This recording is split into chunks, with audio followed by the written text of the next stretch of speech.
En el libro de Hebreos, hoy nos toca ver el capítulo 8 de Hebreos. Le damos gracias a Dios por que nos ha concedido el privilegio de llegar aquí a este año y a este estudio.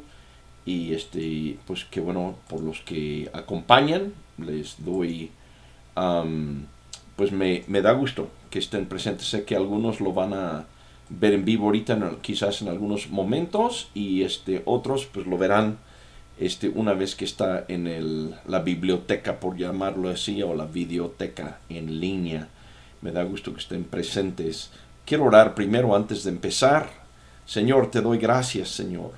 Tú sabes, Padre, que ahorita que yo estuve repasando este material de Hebreos, Señor, y en general algunas otras cosas de tu palabra que yo estaba leyendo, Señor, tú llenas mi corazón de bendición. Tú siempre eres fiel, Señor, en bendecirnos cuando nos acercamos a ti, Señor. Y Padre, pues pedimos que esto no sea la excepción, que cada persona que tiene oportunidad de ver este video tenga tu presencia en su vida, bendición. Y Señor, en este año nuevo queremos no desperdiciar el año, sino usarlo para tu honra y tu gloria, Señor. Así que toma pues nuestros corazones, Señor, a través de tu palabra, instrúyenos, ayúdanos a entender en nuestra mente lo que dice tu palabra, y Señor, que tu Espíritu Santo haga la obra de guardar esas palabras en nuestro corazón, Señor, para que te podamos temer y servir y adorar. Y te doy gracias por esto, Padre, en el nombre de Cristo Jesús. Amén. Bien, pues quisiera yo empezar hoy leyendo el capítulo 8 de Hebreos. Voy a brincar en unos textos que tengo aquí al principio, y perdón por la falta de una semana que fallo y no tenía yo así bien grabado. Déjame pues acercarme un poco más al texto. Dame un minuto.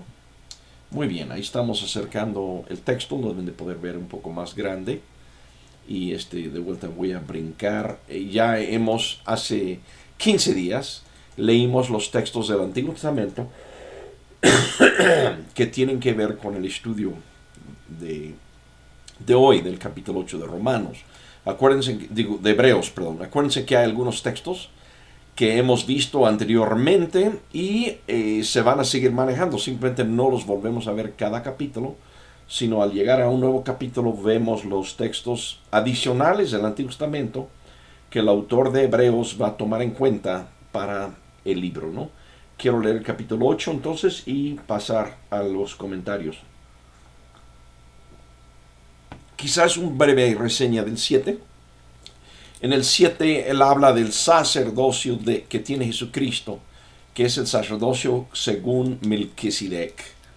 Y varias cosas menciona ahí. Uno, que el sacerdocio, comparando con el sacerdocio levítico, los sacerdotes levíticos morían y tenían que ser reemplazados.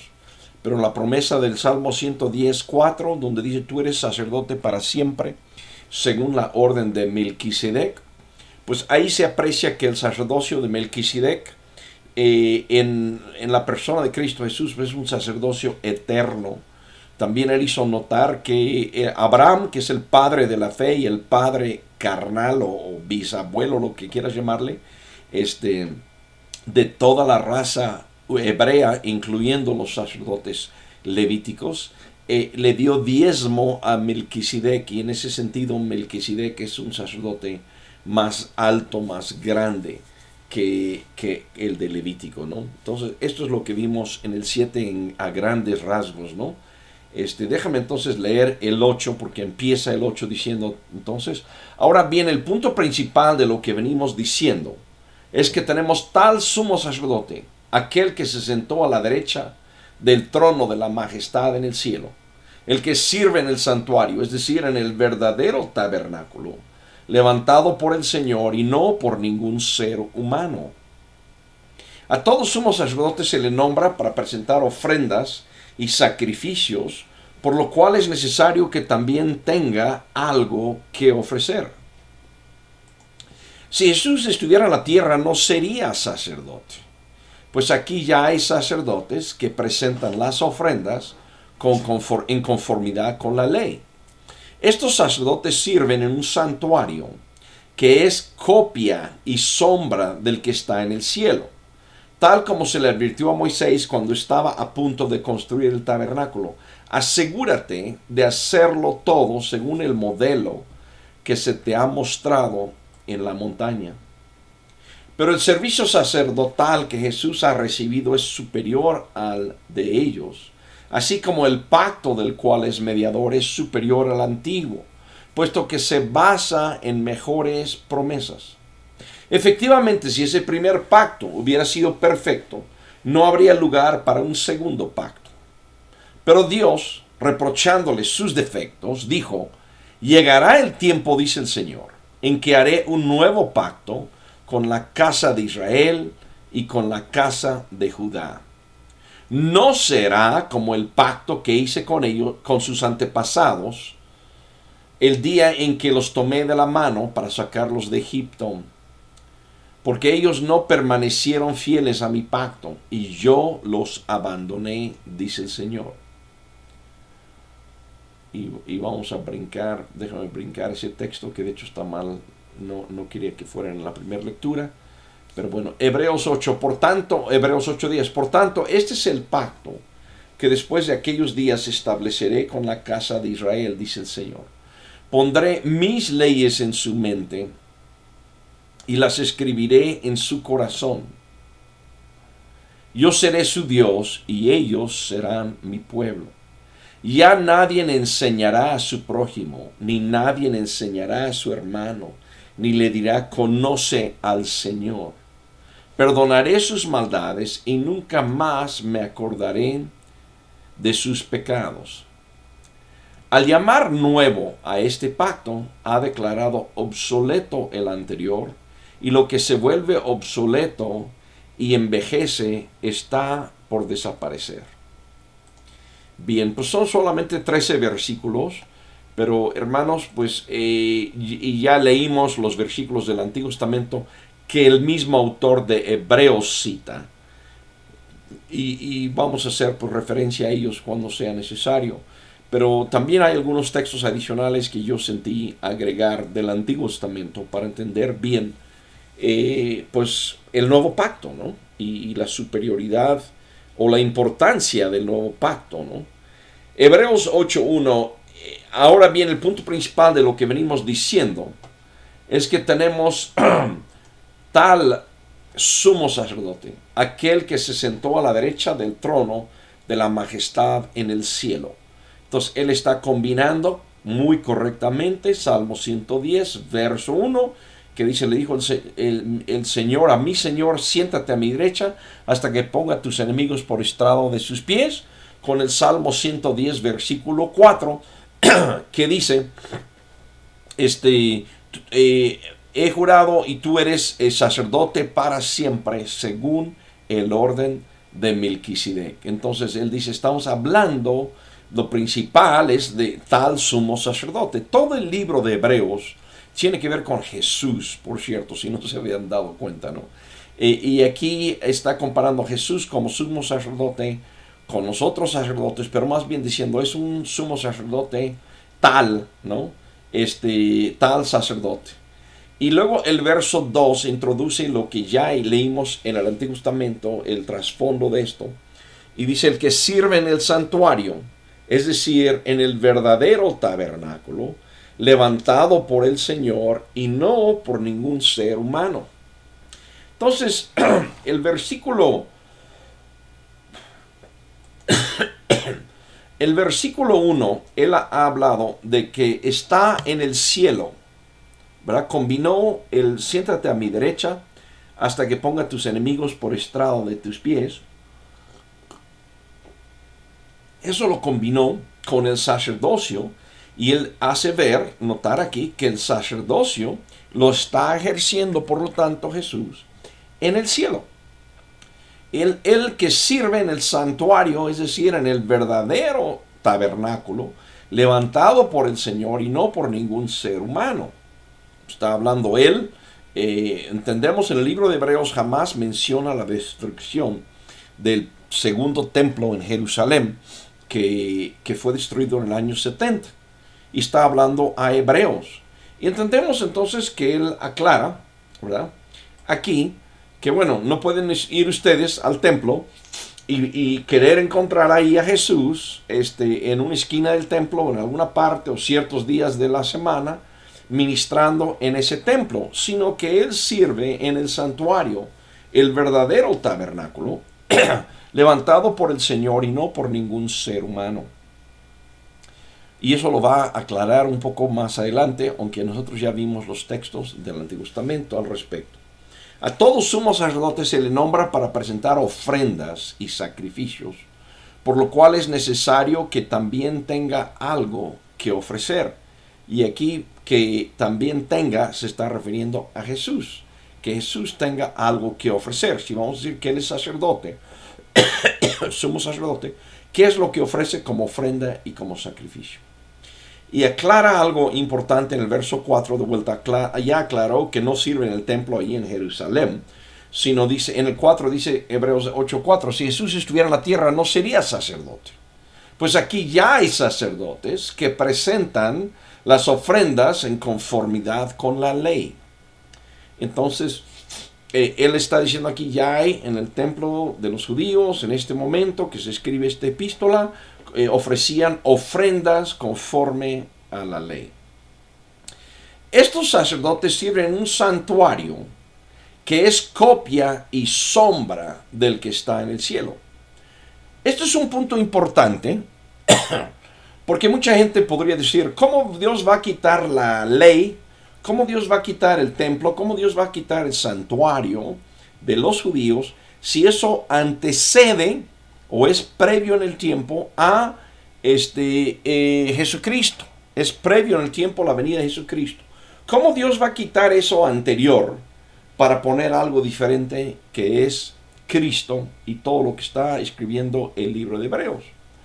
Pero el autor de Hebreos, al ver esto, aunque él no hace mucho hincapié en el tiempo, pero él dice, estos sacerdotes sirven en un santuario que es copia y sombra del que está en el cielo. O sea, él acaba de decir en el 8.3, en el 8.2, el que sirve en el santuario, es decir, en el verdadero tabernáculo, levantado por el Señor y no por ningún ser humano. Entonces, en el 5, dice, estos sacerdotes sirven en un santuario que es copia y sombra del que está en el cielo, tal como se le advirtió a Moisés cuando estaba a punto de construir el tabernáculo. Asegúrate de hacerlo todo según el modelo que se te ha mostrado en la montaña. Entonces vemos que desde que se iba a hacer ese primer tabernáculo, primer santuario, perdón por la tos, me tomara algo a ver si se me baja un poco. Perdón por hacer eso en cámara, pero es mejor quizás que toser. Entonces, dos cosas vemos aquí. El santuario, y eso es lo que él dice, en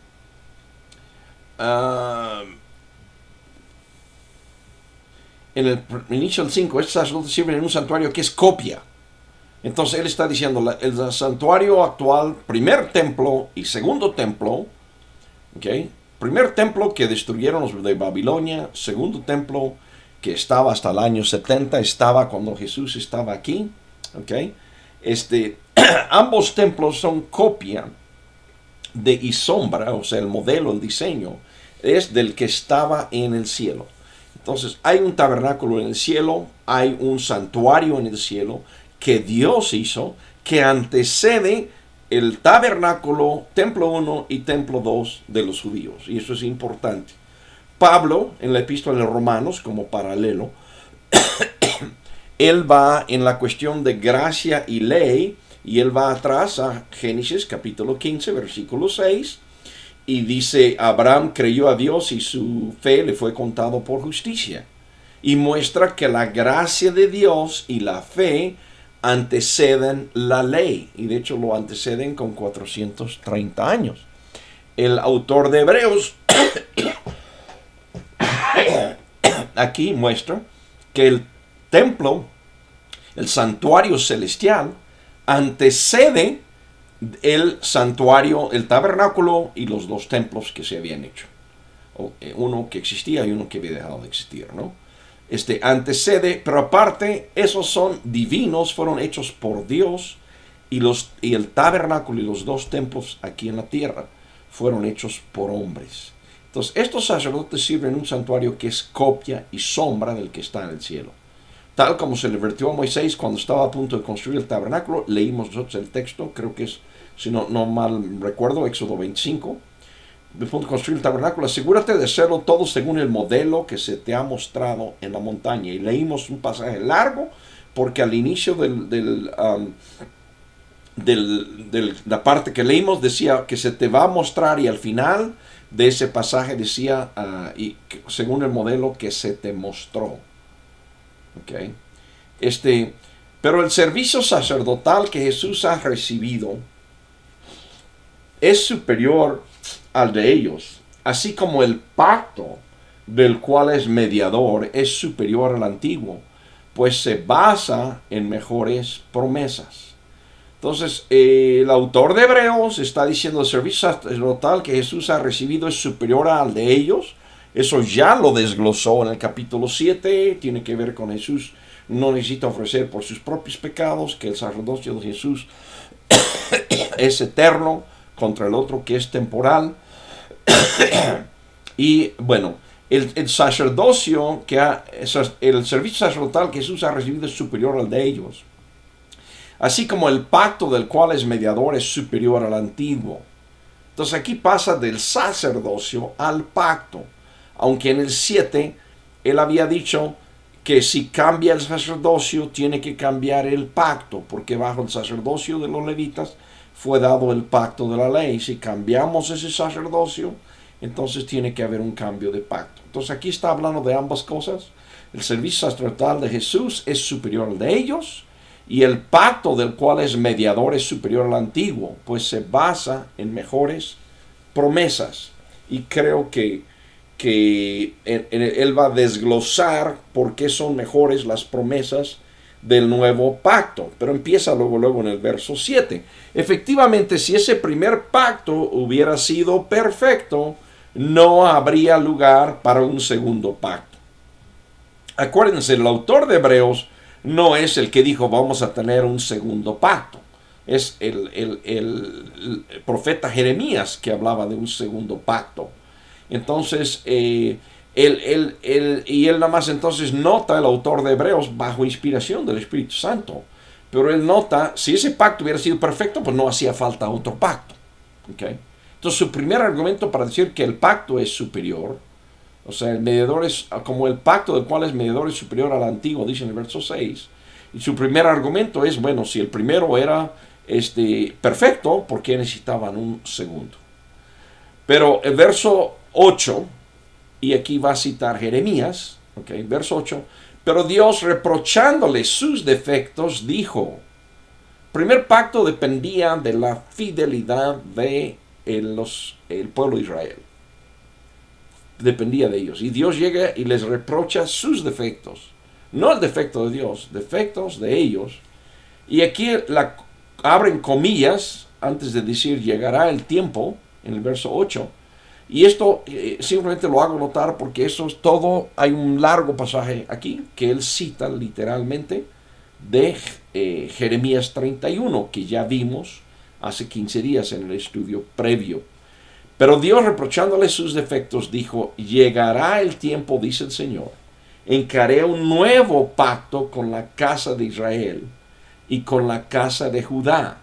En su rebeldía, en parte por el pecado de David, se divide, ¿no?, el reino en dos, el de Judá y de Israel. Entonces voy a hacer un nuevo pacto, y está hablando de dos casas ahí con el que va a ser el pacto. No será como el pacto que hice con sus antepasados, el día en que los tomé de la mano para sacarlos de Egipto. Que el pacto que Dios hizo con los antepasados, el día que los tomó de la mano para sacarlos de Egipto, es la ley de Moisés, el pacto con Moisés. Si alguien le dice, no, estamos en el Nuevo Testamento, es un nuevo pacto, y te empiezan a enseñar el antiguo pacto y dicen cumplan el antiguo pacto y tiene todas las partes del antiguo pacto, pues perdónenme, pero según la definición, la primera parte de la definición del nuevo pacto es que no será como el pacto que hice con sus antepasados. Es un pacto diferente. No debemos dejar que nos confundan ahí. Y creo que es un gran error de muchos hermanos tomar como parte del pacto actual, pues el pacto anterior que es el de la ley, ¿no? No será como el pacto que hice con sus antepasados el día en que los tomé de la mano para sacarlos de Egipto. ¿Por qué no va a ser como ese pacto? Da una razón. Y la razón que da es esto, porque ellos no permanecieron fieles a mi pacto. Ellos no permanecieron fieles a mi pacto. Era un pacto que requería fidelidad de parte de ellos. Y por eso Él va a hacer un nuevo pacto. No permanecieron fieles a mi pacto. Y fíjense bien en esta última frase. Es importante y quiero hacer hincapié en él. Yo los abandoné, dice el Señor. Todo esto sigue siendo una cita literal del libro de Jeremías. No es aquí que un autor nuevo testamentario, cristiano, llega y dice Dios abandonó a Israel. No, es un profeta judío del Antiguo Testamento que dice ellos no permanecieron fieles a mi pacto y yo los abandoné. Pero ese punto es el que yo quiero enfatizar. Para efectos de ellos vamos a ver dos textos. El primero de ellos, más atrás, en el mismo libro de Jeremías, Jeremías 3:7, dice, yo pensaba que después de hacer todo esto, ella volvería a mí. Aquí se ha referido a todo lo que él hizo con Judá, de castigarlos, de mostrarles que estaban mal. Yo pensaba que después de hacer todo esto, ella volvería a mí, pero no lo hizo. Esto lo vio su hermana, perdón, esto lo tengo al revés, perdón. Está hablando de lo que había hecho con Israel. Y después de todo esto con Israel, pensé que ella volvería a mí. Esto lo vio su hermana, la infiel Judá. Y vio también que yo había repudiada a la apóstata Israel. Okay. En el Antiguo Testamento Dios está usando el ejemplo de decir yo soy el esposo y Israel es mi esposa. Okay. Y aquí al decir al decir en el verso 8 vio también que yo había repudiado a la apóstata Israel. Pues esa palabra repudiado es divorcio. Entonces Dios aquí está diciendo yo había repudiado, divorciado a la apóstata Israel. Entonces, como son dos pueblos, Dios operó primero con Israel y lo repudia, lo divorcia. Y vamos a ver el texto de eso en un momento en el libro de Isaías. Quizás debíamos haber leído Isaías primero. Pero bueno, vio también que yo había repudiado al apóstata de Israel y que le había dado carta de divorcio. Aquí queda muy claro lo que es el repudiarlo. Le había dado carta de divorcio por todos los adulterios que había cometido. ¿Qué dice Hebreos 8? Bueno, y esto es Hebreos 8:9 que estábamos viendo, pero realmente cita de Jeremías 31 y algunos versículos por ahí. Y dice, porque ellos no permanecieron fieles a mi pacto y yo los abandoné, dice el Señor. Jeremías 3, vio también que yo había repudiado al apóstol de Israel y que le había dado carta de divorcio por todos los adulterios que había cometido. No obstante, su hermana, la infiel Judá, no tuvo ningún temor, sino que también ella se prostituyó. Los pone como dos hermanas. Como dos hermanas. Él es el esposo. A uno lo tiene que divorciar. Y la otra ve que lo divorcia, que lo repudia, pero no tuvo ningún temor. Okay. Como Israel no tuvo ningún reparo en prostituirse, contaminó la tierra y cometió adulterio al adorar ídolos de piedra y de madera. Dios usa este ejemplo. En Efesios capítulo 5, Dios usa el ejemplo de matrimonio y la relación de Cristo con su iglesia. Y dice es lo mismo. Pues en el Antiguo Testamento se venía manejando el esposo con una esposa. la infidelidad a Dios como la infidelidad de una mujer hacia su marido. Y yo creo que sean o no casados, sean hombres, sean mujeres, pueden apreciar lo que significa una infidelidad en un matrimonio. Y en este caso él está diciendo, así siento yo cuando tú te cometes adulterio con ídolos de piedra y de madera y muchas otras cosas que hicieron además, ¿no? Pero subraya eso. Como Israel, leyendo otra vez Jeremías 3:9, como Israel no tuvo ningún reparo en prostituirse, contaminó la tierra y cometió adulterio al adorar a ídolos de piedra y de madera. A pesar de todo esto, su hermana, la infiel Judá, no se volvió a mí de todo corazón, sino que solo fingió volverse, afirma el Señor. Wow. Aquí hay un arrepentimiento, un volverse, sería una forma de decir arrepentimiento. Hay un arrepentimiento de Judá, pero Dios, ya lo habíamos visto en estudios previos, todo está descubierto en Hebreos 4 a los ojos de aquel que va a juzgar todo. Él ve que están fingiendo y solo fingió volverse. La pregunta hoy, hermano o hermana, ¿tu relación con Dios es fingido? Hay un corazón, hay un pensamiento ajeno a Dios y tratas de decirle, a Dios le voy a presentar esto, pero realmente no tengo muchas ganas de hacerlo. A Dios quiero entregarle esto, pero realmente si yo tuviera mi forma estaría lleno de pecado. ¿Sí? Están fingiendo. Pues quiero decirles que no engañan a Dios. Si fingen, Dios ve que están fingiendo y no vale de nada fingir delante de Dios. Entonces, en Jeremías 3:11, siguiendo leyendo, dice, el Señor me dijo, la apóstata Israel ha resultado ser más justa que la infiel Judá. Vea al norte. Bueno, aquí simplemente Dios está juzgando en un juicio relativo y dice, Israel lo que hizo es más justo que la infiel Judá. Judá porque vio lo que hizo Israel y todavía ha sido peor. Entonces, la apóstol de Israel ha resultado ser más justa que la infiel Judá. Ve al norte y proclama este mensaje. Vuelve, apóstata Israel. No te miraré con ira, afirma el Señor. No te guardaré rencor para siempre, porque soy misericordioso, afirma el Señor. El amor de Dios, aunque hay un repudio y un divorcio, sigue habiendo de parte de Dios un amor para Israel. Y dice, ve al norte, vuelve, apóstata Israel. No te miraré con ira, afirma el Señor. No te guardaré rencor para siempre, porque soy misericordioso, afirma el Señor. Hay personas que malentienden la Biblia y piensan que en el Antiguo Testamento hay un Dios de ira y de castigo, y en el Nuevo Testamento hay un Dios que es de gracia y de amor. Pero quiero decirles, hermanos, que no es cierto. No es cierto esta distinción. En el Antiguo Testamento vemos la ira de Dios, la justicia de Dios, la ley de Dios, el exigir que la gente siga a Dios, pero vemos con aún más subrayado la gracia de Dios, la misericordia de Dios. No te guardaré rencor para siempre.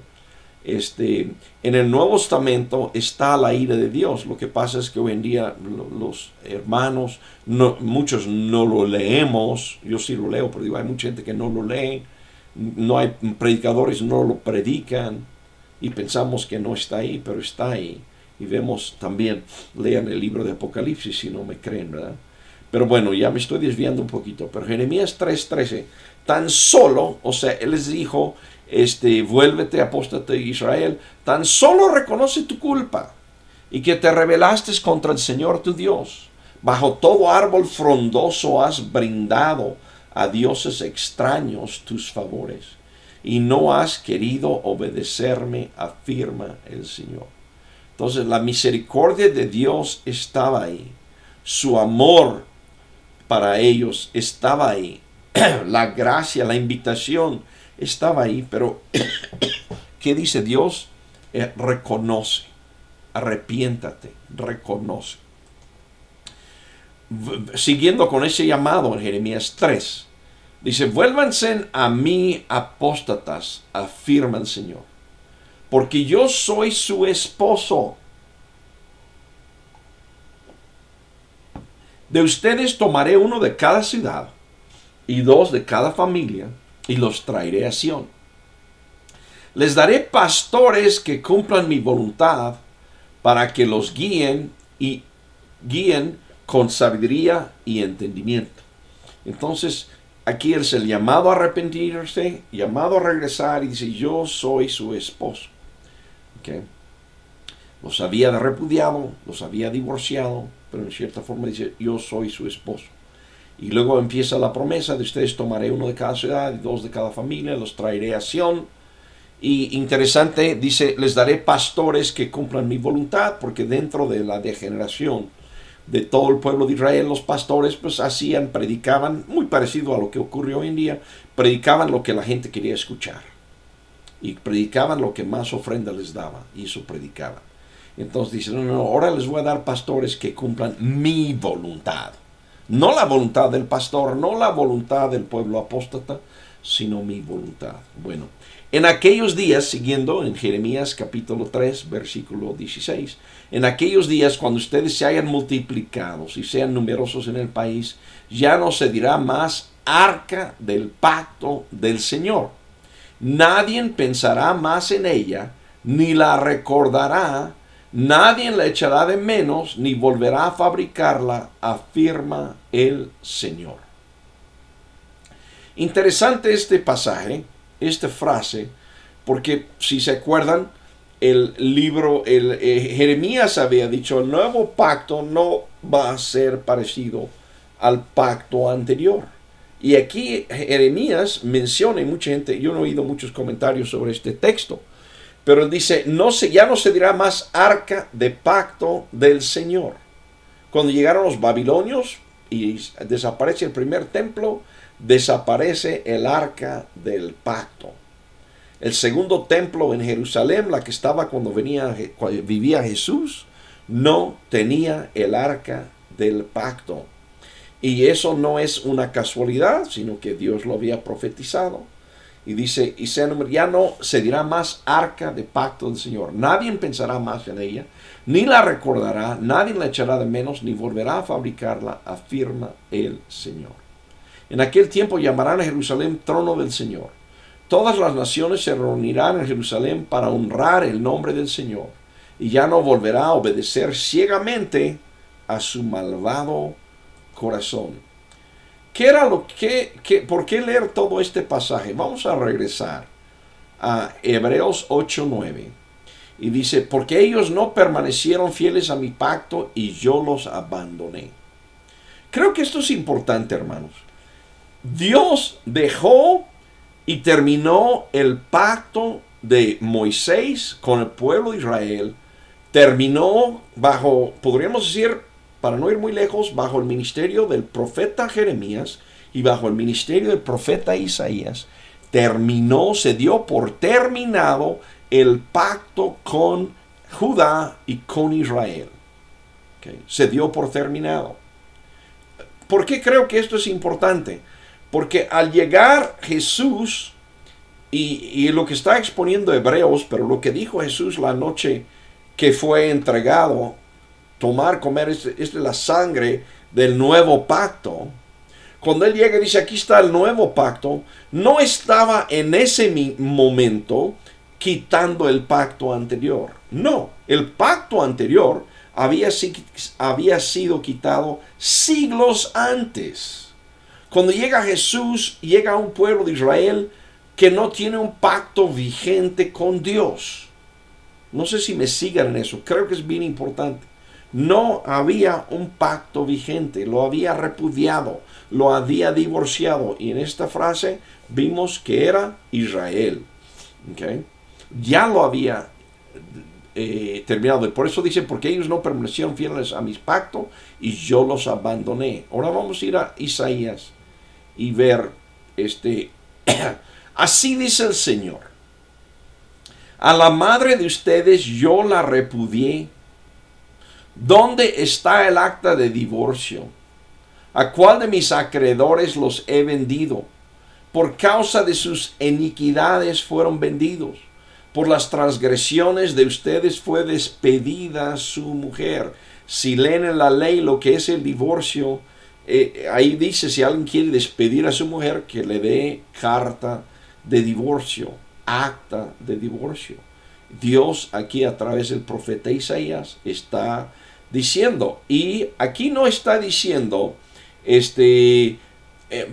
Isaías 51 dice, verso 1 dice, así dice el Señor, a la madre de ustedes yo la repudié. No dice, la voy a repudiar cuando venga Jesucristo. No, yo la repudié, la divorcié.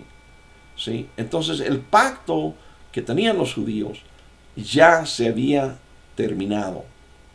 Se había dado por inválido, como dice Hebreos, porque ellos fueron infieles. Dios había repudiado, Dios había rechazado. ¿Okay? Y siguiendo adelante aquí, por las transgresiones de ustedes fue despedida su madre. ¿Por qué no había nadie cuando vine? ¿Por qué nadie respondió cuando llamé? Tan corta es mi mano que no puedo rescatar. Aquí reclamando Dios, ¿por qué lo abandonan? ¿No? Tan corta es mi mano que no puede rescatar. ¿Me falta acaso fuerza para liberarlos? Yo seco el mar con una simple reprensión y convierto los ríos en desierto. Por falta de agua, sus peces se pudren y se mueren de sed. A los cielos los revisto de tinieblas y los cubro de ceniza. ¿Sí? Entonces, Dios está diciendo, ¿dónde estaban ustedes? Los repudié, los dejé. Entonces, simplemente recalcar, y voy a regresar una vez más, Hebreos 8:9, no será como el pacto que hice con sus antepasados el día en que los tomé de la mano para sacarlos de Egipto, porque ellos no permanecieron fieles a mi pacto y yo los abandoné. Tiempo pasado hago notar, yo los abandoné, dice el Señor. ¿Okay? Entonces, cuando Jesús llega y el nuevo pacto es superior, primero porque el antiguo pacto ya no está funcionando tampoco, hermanos. Okay. Hebreos 8, versículo 10, todavía, y digo, hicimos todo ese paréntesis para ver esos textos, pero todavía está el autor de Hebreos citando un gran pasaje, gran en su tamaño y gran en su importancia, y sigue citando Jeremías 31 en Hebreos 8:10. Por tanto, este es el pacto que después de aquellos días estableceré con la casa de Israel, dice el Señor. Pondré mis leyes en su mente y las escribiré en su corazón. Yo seré su Dios y ellos serán mi pueblo. Ya nadie enseñará a su prójimo, ni nadie enseñará a su hermano, ni le dirá, conoce al Señor. Perdonaré sus maldades y nunca más me acordaré de sus pecados. Y aquí están las comillas al final del 12. Todo eso es una parte que él citó de Jeremías para hacer el comentario.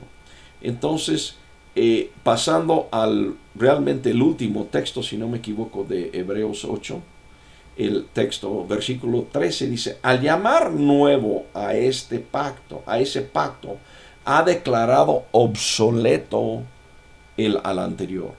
Y lo que se vuelve obsoleto y envejece ya está por desaparecer.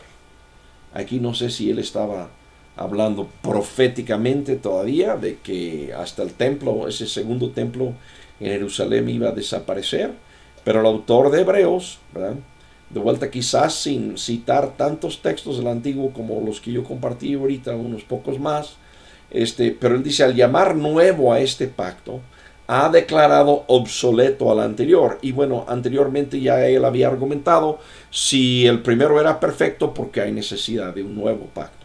Pero aquí va un punto más para enterrar el pacto antiguo. Al llamar nuevo a ese pacto, ha declarado obsoleto al anterior. Y lo que se vuelve obsoleto, envejece, ya está por desaparecer. Vamos a terminar antes de tiempo hoy, pero déjame hacer un resumen de dos cosas que creo que son importantes. El pacto viejo ya desapareció Dios los abandonó por su infidelidad. Entonces ese pacto es obsoleto, ya no tiene validez. No porque yo lo diga, lo dice Isaías, lo dice Jeremías, lo dice el autor de Hebreos. Es obsoleto, ya no tiene validez. Y dos, el segundo pacto, el nuevo pacto, no se parece, no es como el primero. Para hablar más claro, el segundo pacto no es el primer pacto con algunas adiciones. ¿A qué me refiero, hermanos? Muchas personas dicen, sí, hoy somos salvos por gracia, pero una vez que ya eres salvo por gracia, quieres ser un buen cristiano, lo que debes hacer es leer la ley de Moisés y cumplir la ley de Moisés. Eso no es lo que acabamos de leer y entender, hermanos. El nuevo pacto no es como el viejo, es un nuevo pacto. Hay un gran movimiento de creyentes, no soy yo nadie para juzgarlos, hoy en día que dicen vamos a regresar y hacer las cosas como los judíos, y estudiar las fiestas, y estudiar esto, y estudiar otro. Están estudiando cosas que son obsoletos. Precisamente el autor de Hebreos está hablando a gente que son judíos, y a los judíos les está diciendo eso está obsoleto.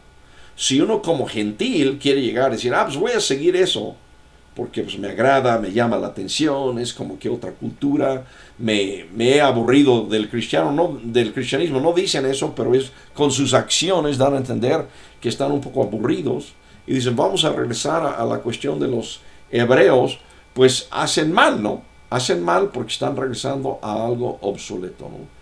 Y tengo la tentación de que ahora hay un versículo aquí. Sí, vamos por terminar a hablar de este versículo por último, ¿no? Mateo capítulo 5, versículo 17. Alguien me lo citará, o le citaría al autor de Hebreos. Y diré, ¿qué pasó con Mateo 5, 17? Mateo 5, 17 dice, no piensen que he venido a anular la ley o los profetas. No he venido a anularlos, sino a darles cumplimiento. No he venido a anularlos, sino a darles cumplimiento. Y nos fijamos mucho en este versículo. Casi siempre que alguien lo cita, están diciendo, Dios no vino a anular la ley. ¿Okay? Pero fíjense bien que Jesús no vino a anular la ley. Pero fíjense bien que el texto dice, no piensen que he venido a anular la ley o los profetas. ¿Okay? También al par, están los profetas. No he venido a anular los profetas. Lo que acabamos de leer, Isaías, lo que vamos a leer de Jeremías son profetas. Y si yo no he venido a anular lo que ellos dijeron, no he venido a reparar el judaísmo para que pueda seguir en pie. ¿Okay? No he venido a anularlos, sino a darles cumplimiento. Entonces, a dar cumplimiento a la ley, pero dar cumplimiento a los profetas. Entonces, el autor de Hebreos se le dio cumplimiento a la ley, en el sentido que la ley miraba hacia adelante a un sacrificio. Se miraba con sombra de tabernáculo, con sacrificios que más adelante el autor de Hebreos nos va a decir no pueden quitar el pecado. Pero con eso se tenía una mira hacia adelante al sacrificio de Cristo. Y al venir Cristo y al morir como el Cordero de Dios, que dice Juan el Bautista, entonces él cumple que la ley decía debe haber una paga, un sacrificio, un cordero sin mancha, perfecto, del cual se derrame su sangre para perdón de pecados. Pueden ver Levíticos 16 en ese sentido. Jesús cumple esa parte de la ley. Pero los profetas habían dicho, como el pueblo de Israel no ha podido cumplir y no ha sido fiel, ha sido sumamente infiel, la ley ya quedó, ya los he divorciado y anuncian un nuevo pacto. Y Jesús vino a cumplir y traer el nuevo pacto que profetizaban, que habían dicho los profetas. Entonces, este versículo no lo traten ciegamente nada más como ley, sino es ley y profetas. Y yo les preguntaría, ¿en qué forma Jesús ha cumplido la profecía de Jeremías del nuevo pacto? ¿Verdad? Y entendemos que sí, el autor de Hebreos dice sí lo ha cumplido. Ahora, algunos dirían, hay profecías que Jesús no ha cumplido todavía, pero acuérdense que en el Antiguo Testamento la vista de la venida de Jesús es que era una sola venida. Y de hecho la Biblia el Nuevo Testamento habla de los últimos tiempos, y para ellos los últimos tiempos es desde la venida de Jesús, ¿verdad? Desde instaura el nuevo pacto hasta el último parte de Apocalipsis. Esos son los últimos tiempos. O sea, lo que vimos en el Salmo 110, verso 1. Siéntate a mi derecha hasta que ponga a tus enemigos por estrado de tus pies. Entonces, Jesús vino a cumplir la ley y cumplir los profetas. Cumple la ley siendo el sacrificio perfecto que requería para tener perdón bajo la ley. Cumple los profetas al decir como ellos, ese pacto ya no es válido y Dios ha prometido por su amor, por su misericordia, un nuevo pacto, pues Él viene a darnos y a cumplir ese nuevo pacto. Dios, te damos gracias por este capítulo breve, aunque abarca muchos textos del Antiguo Testamento. Gracias, Señor. Ayúdanos a entender esto, Señor.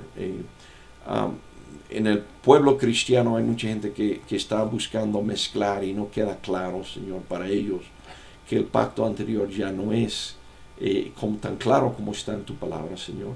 Entonces, ayúdanos a nosotros que hemos estudiado esto, compartirlo con los demás, predicarlo, enseñarlo y también vivir, no anhelando el nuevo pacto, sino plenamente del nuevo pacto, Señor, confiados y contentos y gozosos en Él, Señor. Y te damos gracias por esto y por este día, Señor, en el nombre de Cristo Jesús. Amén.